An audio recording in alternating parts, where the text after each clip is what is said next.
اعوذ باللہ السمیع العلیم من الشیطان اللعین الرجیم بسم اللہ الرحمن الرحیم۔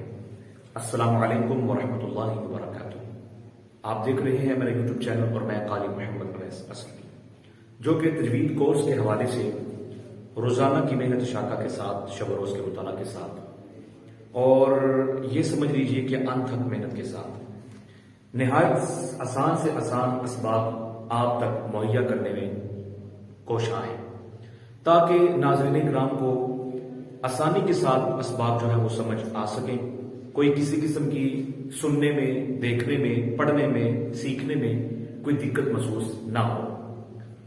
تو ناظرین کرام، یہ میرا معمول ہے کہ ہر لیسن سبق شروع کرنے سے پہلے تھوڑا سا اس حوالے سے میں ترغیب دیتا ہوں، کیونکہ موجودہ دور کے اندر قرآن کریم کی تعلیمات، قرآن کریم کو صحیح پڑھنے کے حوالے سے کوئی اتنا کام نہیں ہو رہا۔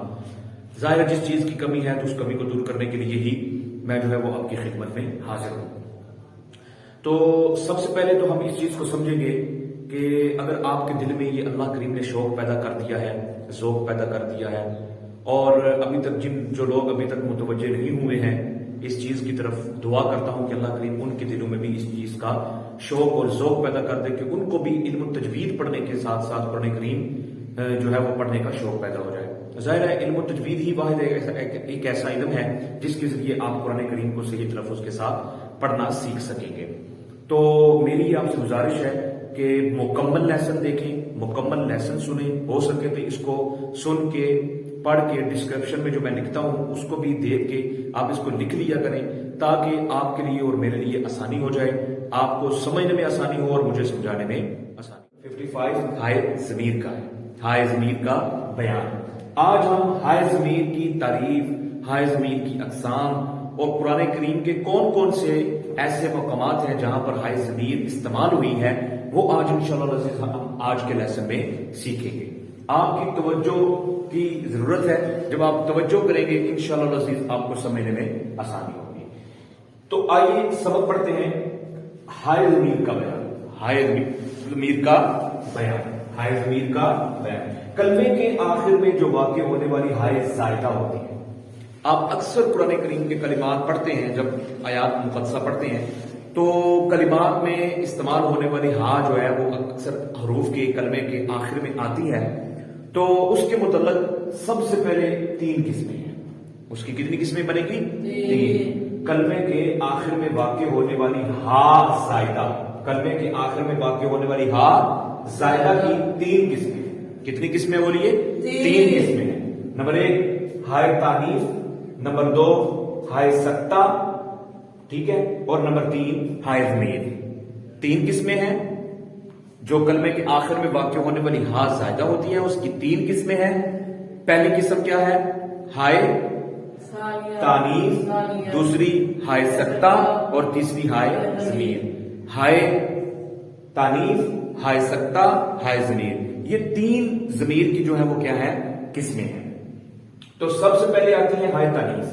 ہائے تانیث کسے کہتے ہیں؟ کہتے ہیں وہ ہا جو اس میں واحد مؤنث کے آخر میں لاحق ہوتی ہے، وہ ہا جو اس میں واحد مؤنث کے آخر میں لاحق ہوتی ہے، اور علامت تانیث ہوتی ہے۔ علامت کیا ہوتی ہے؟ تانیث ہوتی ہے۔ تانیث سمجھتے ہیں نا؟ تانیث مطلب جو آخر میں مؤنث کی ہاں جو استعمال ہوتی ہے، یعنی عورت کے لیے جو تانیث استعمال ہونے والی عورت کے لیے جو ہاں ضمیر ہوتی ہے استعمال ہونے والی، اسے ہائے تانیث کہتے ہیں۔ ہائے تانیث وہ ہاں جو اس میں واحد مؤنث کے آخر میں لاحق ہوتی ہیں اور علامت تانیث ہوتی ہے۔ علامت کیا ہوتی ہے؟ تانیث ہوتی ہے۔ اسے کیا کہتے ہیں؟ ہائے تانیث کہتے ہیں۔ اسے کیا کہتے ہیں؟ ہائے تانیث، جو اس میں واحد مؤنث کے آخر میں کیا ہوتی ہے؟ آتی ہے، اسے ہائے تانیث کہتے ہیں۔ تو جان لیجئے کہ ہائے تانیث جو ہے یہ وصل کی صورت میں تو تا ہی پڑھی جاتی ہے، یعنی جب آپ اگلے کسی کلمے کے ساتھ اس کو ملا کر پڑھیں گے تو یہ کیا پڑھی جائے گی؟ تا ہی پڑھی جائے گی، لیکن جب اس پر وقف کریں گے تو یہ ہا ساکنہ سے بدل جائے گی۔ یہ وصل میں پڑھی جاتی ہے اور وقف کی صورت میں ہائے ساکنہ سے بدل جاتی ہے۔ ویسے تو آپ قاعدے میں یہ تو پڑھتے ہیں کہ گول تا، کہ کلمے کے آخر میں کیا آ جائے؟ گول تا، تو یہ گول تا ہے جس کی اصل تعریف یہ بنتی ہے، ٹھیک ہے۔ تو یہ آپ کو علم تجوید سے حاصل ہوگی۔ قاعدے میں تو صرف اشارتاً کنایتاً کچھ چیزیں الفاظ ذکر کر دی جاتی ہیں، اور وہ ماہر استاد ہو تو پھر وہ قاعدہ بھی پڑھا کر آدھا علم تجوید جو ہے وہ سکھا دیتا ہے بچوں کو، طلباء کرام کو۔ تو حفاظ کے لیے تو یہ بڑا اسپیشلی جو ہے وہ سبق ہے، کیونکہ حفاظ ہے تو قرآن پاک ممور میں پڑھنا ہوتا ہے، تو جب ان کو ہی ان قاعدوں کا نہیں پتا ہوگا تو پھر کیا پڑھنے کا فائدہ، ٹھیک ہے، جب تلفظ ٹھیک نہیں ہوا۔ تو یہ چیز ہے کہ یہ جو گول تاب ہم پڑھتے رہے ہیں قاعدہ میں، یہ ہم پڑھایا جاتا ہے اکثر عام طور پہ، تو کہتے ہیں جی آخر میں گول تاب ہے، سنن پڑھنا ہے آپ نے کہ کلمے کے آخر میں گول تاب ہے، اس کو وقف کی حالت میں ہاں ساکنہ سے بدل دیتے ہیں، تو یہ اس کی اصل تعریف ہے۔ وہ ہا، اس کو ہائے تانیث کہتے ہیں، وہ ہا جس میں واحد ورس کے آخر میں لاحق ہوتی ہے اس کو علامت تانیث کہتے ہیں، یہ وصل میں پڑھی جاتی ہے اور وقف کی صورت میں ہائے ساکنہ سے بدل جاتی ہے، جیسے قوۃ سے قوہ، قوۃ سے قوہ، اب یہ تا ہے اور یہ اس میں واحد ہے، اس کے آخر میں آ گئی ہے اور یہ تا مؤنث کی ہے، قوۃ ہے اور یہ متحرک ہے، یہ کیا ہے؟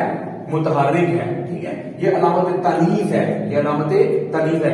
اس کو ملا کے پڑھیں گے کسی اگلے کرنے کے ساتھ تو یہ تا ہی پڑھی جائے گی، جب اس پر وقف کریں گے تو یہ کس سے بدل جائے گی؟ ہائے ساکنہ سے بدل جائے گی، ہائے ساکنہ سے بدل، یہ قوۃ سے پھر کیا وقف کی صورت میں پڑھی جائے گی؟ قوہ، قوہ، ٹھیک ہے۔ آگے دوسری قسم آ جاتی ہے ہائے ساختہ، ہائے سکتہ، ہائے تانیث کے بعد ہائے سکتہ، یہ ہمیشہ ساکن ہوتی ہے۔ اب دوسرے نمبر پہ کیا آ جاتی ہے؟ ہائے سکتہ، یہ ہمیشہ ساکن ہوتی ہے، یہ وقف اور وصل میں پڑھی دونوں میں پڑھی جاتی ہے، یعنی ٹھہرنے کی صورت میں بھی پڑھی جاتی ہے، ملانے کی صورت میں بھی پڑھی جاتی ہے، ٹھیک ہے۔ تو یہ اس کا معنی کوئی نہیں ہے، یہ ویسے ہی کلمے کے آخر میں ہا کو ظاہر کرنے کے لیے ہوتی کیا ہوتی ہے؟ ہائے سکتہ پڑھی جاتی ہے، ٹھیک ہے۔ ہائے سکتہ یہ ہمیشہ ساکن ہوتی ہے، یہ وقف اور وصل دونوں میں پڑھی جاتی ہے، یہ وقف اور وصل میں دونوں صورتوں میں، وقف کی صورت میں پڑھی جاتی ہے اور وصل کی صورت میں بھی پڑھی جاتی ہے، دونوں صورتوں میں۔ لیکن یہ ہا کیا ہوتی ہے؟